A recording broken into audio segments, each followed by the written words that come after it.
Welcome to another episode of Around the Table with Powerful Women. I'm Joy Caffrey. I'm Wendy Love Edge. And I'm Christi Daniels. And today we're here with BJ Garrett. Yeah, thank you. Our episode today is revolving around death and dying. And I want to share a little bit about BJ, who is currently a nursing instructor at the University of Arkansas. And she has spent 15 years in gastroenterology, which is the GI, for those who know acronyms in the medical world. And she's also been practiced as a hospice nurse for 13 years.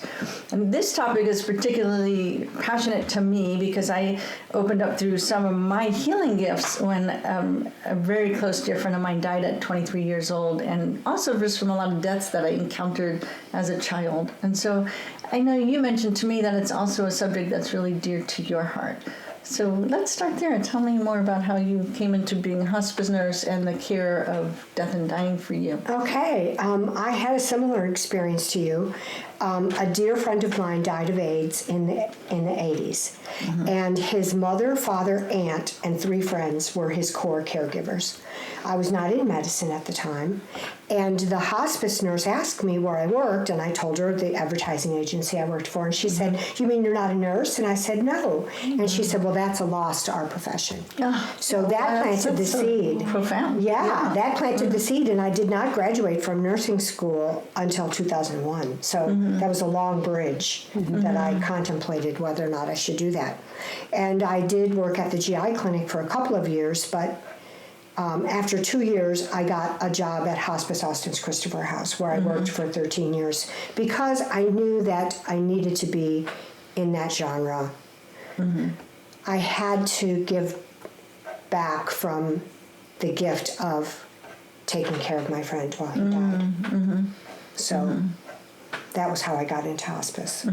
And over your years of working in hospice, what are some of the insights or tender moments that you witnessed through that experience? Well, it's interesting that you ask it in that realm, because most people say, "Oh, hospice, that's so difficult. How on earth could you do that?" But as all of us are born, all of us are going to die. And it is a rich and rewarding experience to help guide a family and their loved one towards that end with peace and grace. And there is so much peace and grace to be had if we just let go and let it happen. In our country, unfortunately, we don't believe in death.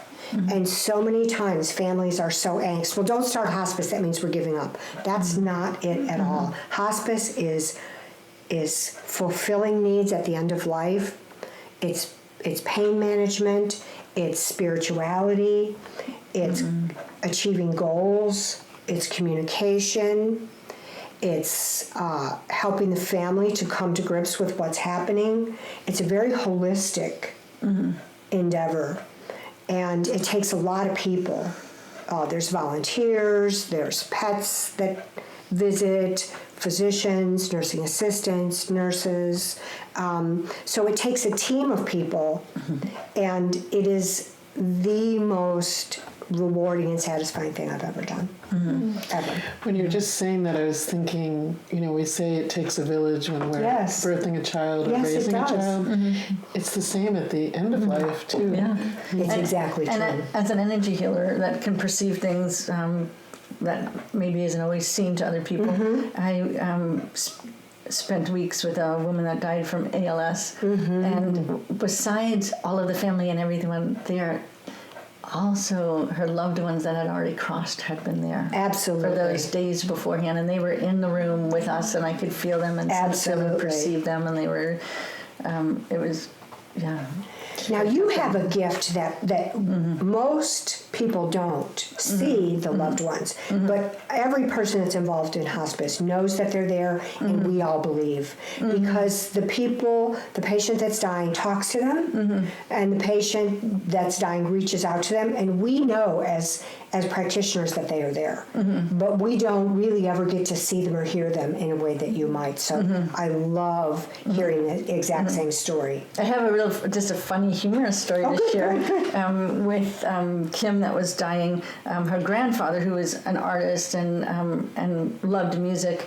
I saw him with a cello, and he was playing a cello, and anyway, he was letting me know he was there, and even stepping back when he needed to. Well, then the night that she actually died, Kim came to me with the grandfather right behind with the cello, saying to me, "I missed his joke." Apparently he was a man of many puns, and what he was saying was, "Cello, I'm here. Cello, I'm here." And so I missed the joke. That's perfect. And, But she knew. She knew. Yeah. And anyway, and he just really wanted me to make sure that I got that I missed his pun. That's funny. Anyway, yeah. This time of year is really tough for me because my mother passed on November 6th. Oh, my. And so even though it's been 13 years, it's always about the month before and a couple of weeks after. It's a little challenging for me. But I have really great memories of the hospice workers at the end of her life, really trying to keep her comfortable. Yes. And she was still in so much pain, and they would tend to me because I was really worried about that. And it is...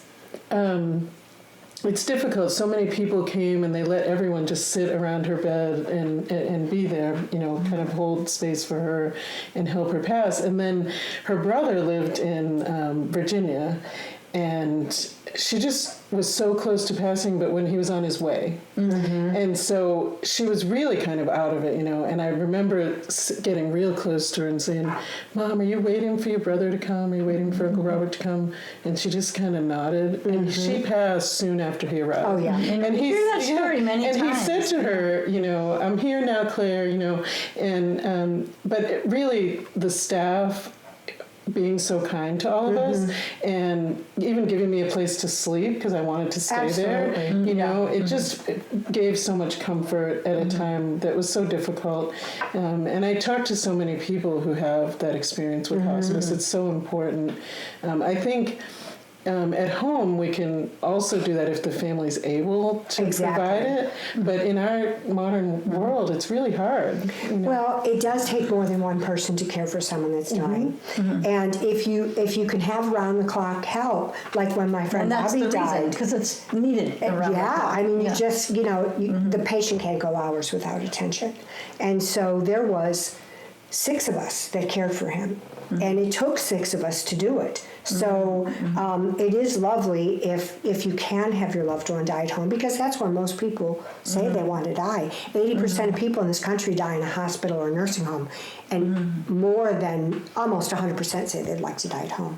And it doesn't happen often enough. Those figures are astounding. So 80% die in a 80% die in a hospital or nursing home. About 50 in the hospital, 30% in a nursing home. But people say they would much rather die at home. And who wouldn't want to? That's where they're the most comfortable. Right. So it's part of the life cycle. We're sitting around this table, which it feels really homey and pleasant. Yes. And so death being part of this whole, just part of life. Yes. Why not be at home? Yeah. If possible. Yeah. It's just very hard for people, I think. It is. And Americans, we just don't believe in it. We are so good at rescuing people. We've discovered how to cheat death and how to extend life, and it's not always the right thing to do. Right. It is not always the right thing to do. I had a situation when I was living in the Chicago area, and a gentleman who knew of my healing skills asked me to come into a nursing home to heal his mother, who was probably like 87 years old at the time, and hanging on, and so I met with the 3 of them for a little bit, and then he left the room. As soon as he left the room, she turned to me and she said, "Tell him to let me die." And it was so clear. It was so clear. And she, she hadn't even been that lucid. But as soon as he left, she said it so clearly to me. And then I had a conversation with him about the naturalness of death and her very much readiness. And she died the next day. Of course. After he was able to let go. Yeah, he acknowledged her wishes. Yeah, yeah. And people do get tired, and they do want to move on. And holding on to them, do everything you can to keep grandma alive. A full code on somebody that's 100 years old that has cancer, just doesn't make any sense to revive them because their body is not viable. They've already lived this long life. Exactly. You know? But it's hard. It's hard. I think you're right. It's a cultural It is here in cultural. the United States. And we have times when they haven't lived a long life, right? Like, Exactly. You know, when my husband's brother was in a car accident and Yes. he was on, you know, life support. You know, it was at least for the family to gather there. But there's many families that will keep people on life support when there's, you know, no chance at all. Exactly. You know, and Exactly. can we feel it's a tough decision. It is. for people to It make. is very difficult. I think also religion comes into it. I don't know what your thoughts are about that, but some people are afraid to die because of where they think they might go, you know, and then that brings out a whole nother piece that keeps them holding on Exactly. because of fear. Exactly. Exactly. Yeah. When we birth into the world so naturally, Exactly. and we trust that we can birth out just as naturally. Exactly. And you know, that kind of brings up my point. My platform is a good death. We can all die well. And the elements of dying well are planning. And part of planning is talking to the people that you love and letting them know how you feel. Because if they're faced with that, should I keep them on life support? But you've had this conversation, they know what your wishes are. Of course, documentation helps too. A living will, a medical power of attorney. And these are things people, I don't want to talk about that. That's morbid. We shouldn't talk about that. But when you're faced with those choices, when unexpected, you have some ground to stand on. You know how the person that you loved feels, and you know what their wishes are. Well, it's like you know how to care for them. Exactly. Honor Exactly. their wishes. Exactly. That's my point. And so we all can die the way that we choose. Like, I really want to be buried in a green cemetery. And everybody I know knows this. I don't want to be embalmed and go into a box and turn into mush for all of eternity. I want to go back to the earth because I came from the elements of the earth, and that's the way I want to go back. Yeah, and that's kind of, I was raised Jewish, so, you know, where there's no embalming, it's you know, shroud in a pine box back to the earth, so I can relate to that, even though I really identify more as a spiritualist, that upbringing is in the background telling me that it's kind of punctuating it, saying, yes, you're right, this is what to do, you know. But I love it that in Arkansas they've been working on green cemeteries. Yes. Yeah. Yes. I have a creative nature, and we've had these. My husband and I have had these conversations because my parents aren't so willing to talk about it. Exactly. And we've been, you know, in fact, I'm going there next week, and I want to finish these conversations. Exactly. But I've told my husband, well, okay, I have a couple of different wishes. This could be sound morbid. Like, I'm like, take a couple of my limbs and throw them out to the animals across the street, and then I would love a really big fire in the front yard. I love heat and fire. I'd love to just have a big bonfire and bury the rest of me.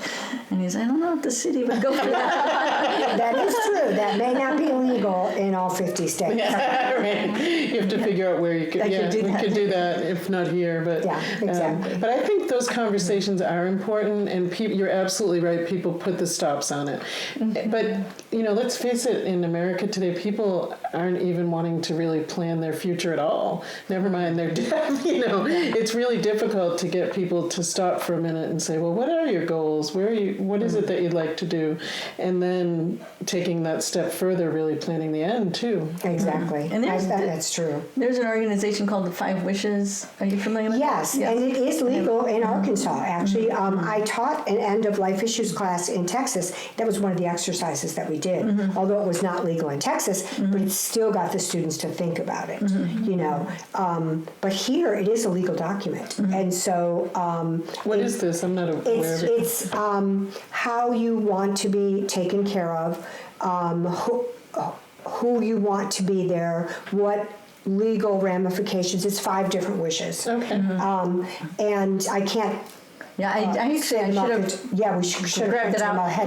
But there's a woman that I've been talking with, Devorah in New York, who wants to do workshops around this subject, and we talked about collaborating, where we do a workshop where people actually fill out that 5 wishes. Exactly. And as they bump into the emotional issues that are rising that can't get them to put it down, we would help process those emotions, and then maybe have a notary right at the workshop at the end of the workshop, like let's help you actually finish this document. And Although even though in Texas it wasn't legal, it was still a good exercise to go through. Right. Because your loved ones would know what you want. Yes, and you can transfer some of that into a living will and into getting a medical power of attorney, because those are the really important things to have. A medical power of attorney, when would that be needed? If the person could not speak for themselves. As long as they have sound mind and can make decisions, they can make their medical decisions. But when they're no longer able to speak for themselves due to illness or injury, then the medical power of attorney would make those decisions. So you want to pick somebody that's going to honor your wishes and not keep you alive at all costs. You know, you may say, well, I really want my spouse to be my medical power of attorney, but it might be better to have your best friend. It's hard. I know when my mother was dying, my dad just wanted to keep her alive at all costs. Of course. And I was the one that told them to take her off the chemotherapy because it was she was dying and it was making her sicker. Yes. And it didn't make any sense to me. And I struggle still with that decision and wish it hadn't been me that had to make it, but it had to be me because all he wanted was for her to stay alive, which of course, if she was well, I would have loved that too, you know. But sometimes those decisions are really hard, and I think you're right. You need not a spouse or a partner, you know, somebody else. And sometimes it could be a child. I was a paramedic before. I was a nurse, and you know, somebody that had do not resuscitate, and the grandchildren would be crying, "Please keep grandma alive." And if a family member begs, we start resuscitation efforts.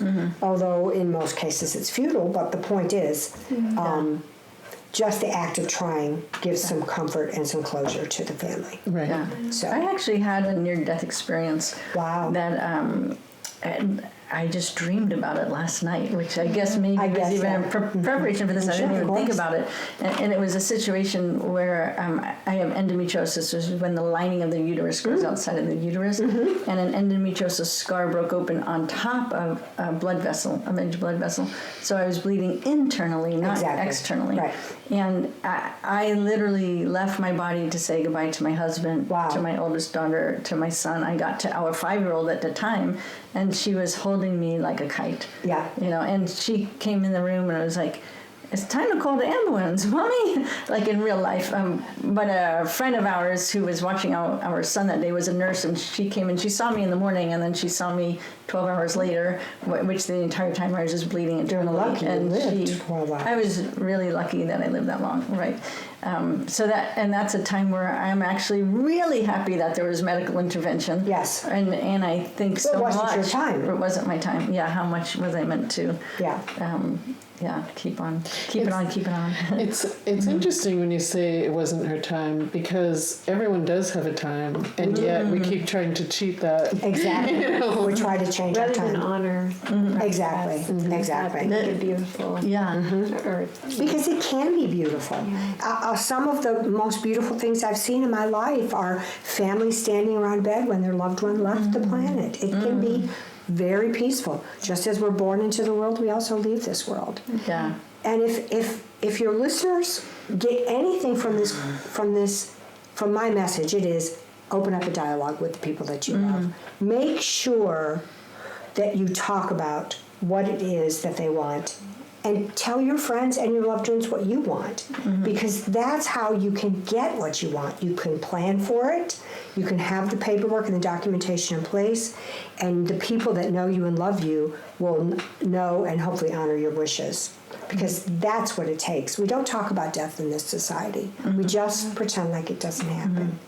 Yeah. So in order to get the best experience that we possibly can, and also let's also open up a dialogue about hospice, because hospice brings peace and comfort to the end of life. It's not giving up. In fact, documentation shows that early hospice intervention, people outlive 6-month diagnosis time and time again because their needs are met, their family's needs are met.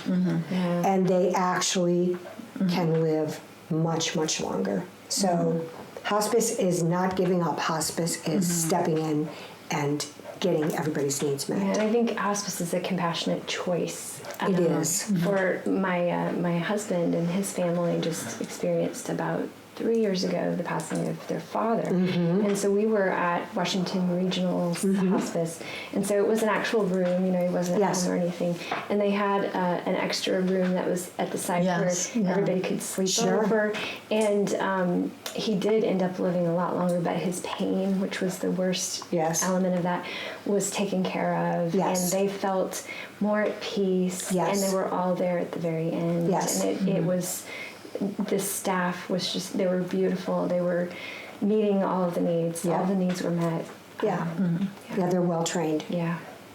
Yes, very well trained. Beautiful. Yeah. So in the nursing program, is it addressed with the nursing students? Is there a course on death and dying, or?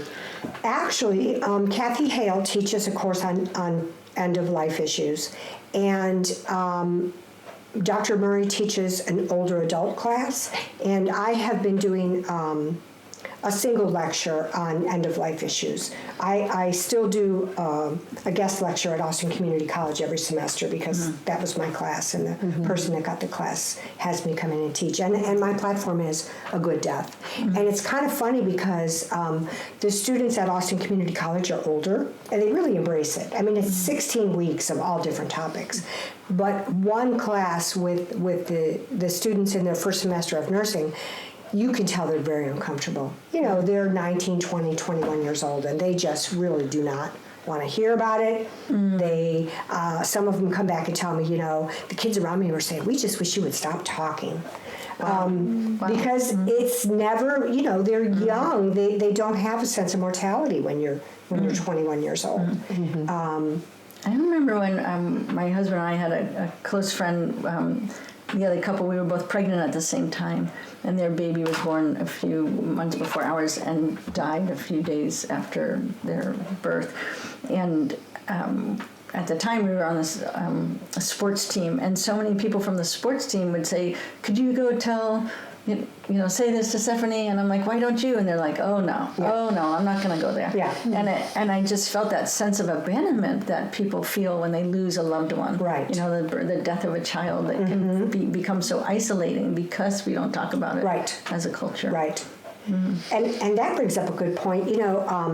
Sometimes we don't know what to say, and the best thing to say is, I am so sorry, I don't even know what to tell you, but I'm just going to be here for you. Because a lot of times, as Brene Brown would say, we try to silver line it, and you can't silver line it. Well, but you can get pregnant again. That's the worst thing you can say to someone that just lost a child.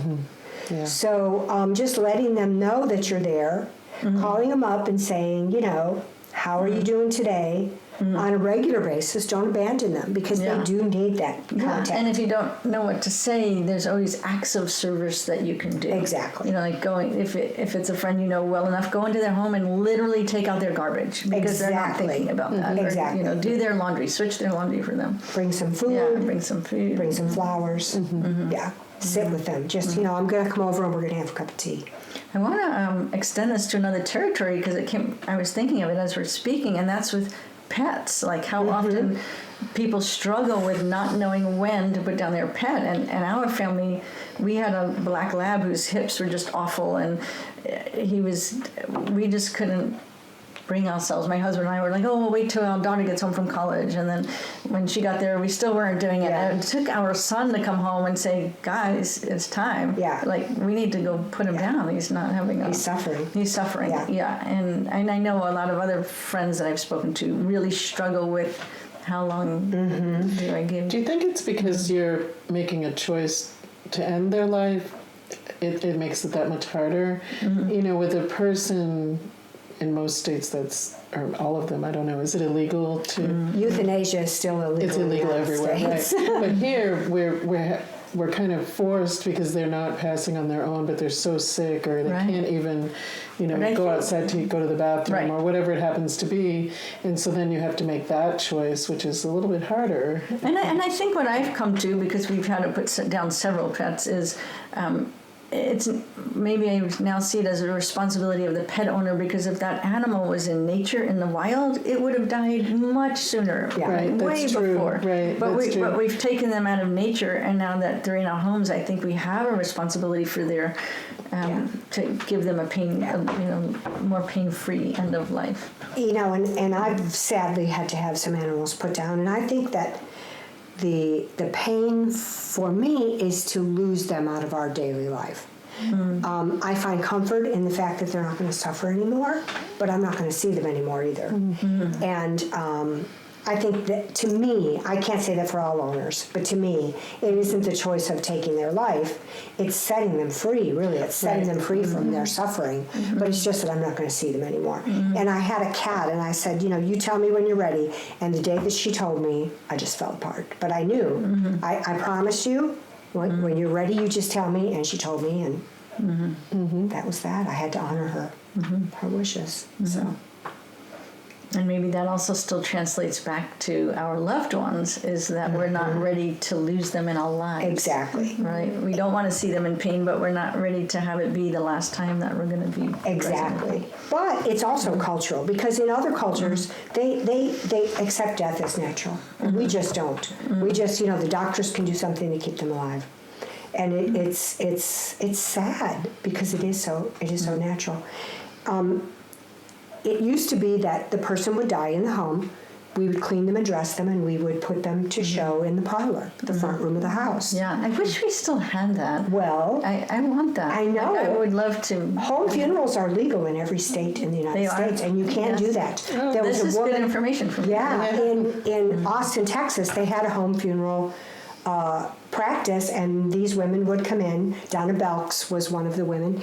You can look up their podcasts and everything, and they would teach you how to do a home funeral. I love this information. But the reason for telling the story is that in the 50s, we decided to get rid of that parlor connotation, and we changed the name to the living room. Oh, right.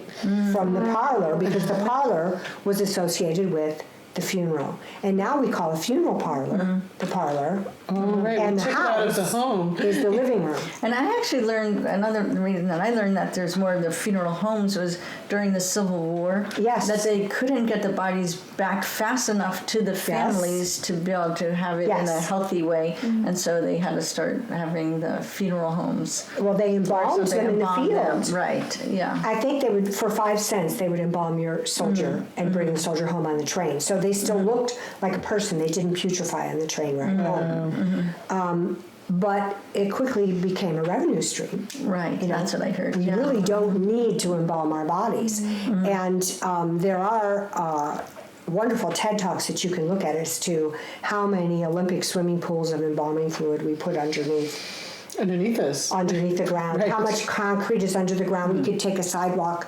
I believe it's around the earth 83 times. With as much concrete as in our cemeteries. This is a waste of resources that's buried under the ground that we can never get to. And what will that embalming fluid do to the environment? Well, if it leaks, it does leach eventually. I mean, even though they say they're hermetically sealed, it does leach back into the environment. And it's toxic.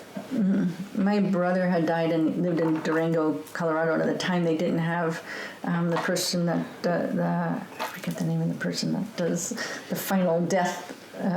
At the funeral home? Or not the doctor, coroner. The coroner, yes. Sorry, the coroner. They had to have a visiting coroner, so they had my brother on ice before they couldn't embalm until the coroner saw him. Oh, interesting. Right? And then my mom wanted a church service, and the church required him to be embalmed. So I got to the funeral home was so kind that they allowed us to come and see my brother before the coroner came, because there was going to be so many days.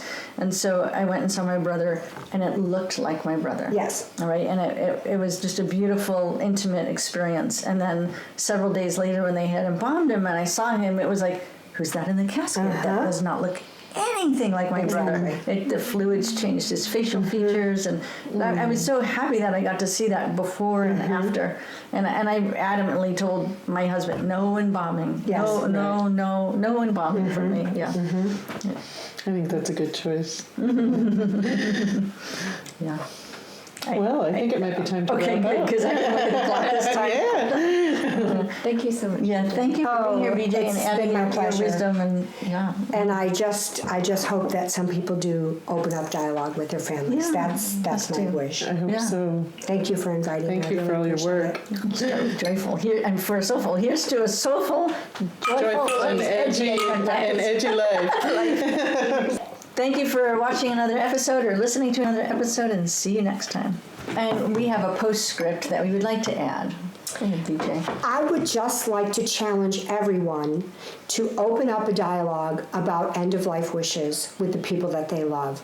Go to 5wishes.org and look at the documents there. Even if they're not legal in your state, they can still be a method of talking with your family, talking with the people you love about what you want at the end of your life and what they want at the end of theirs. We all can die well. Thank you. Me too. And what a beautiful way to empower yourself and your family. Yeah. 5wishes.org. .org. 5wishes.org.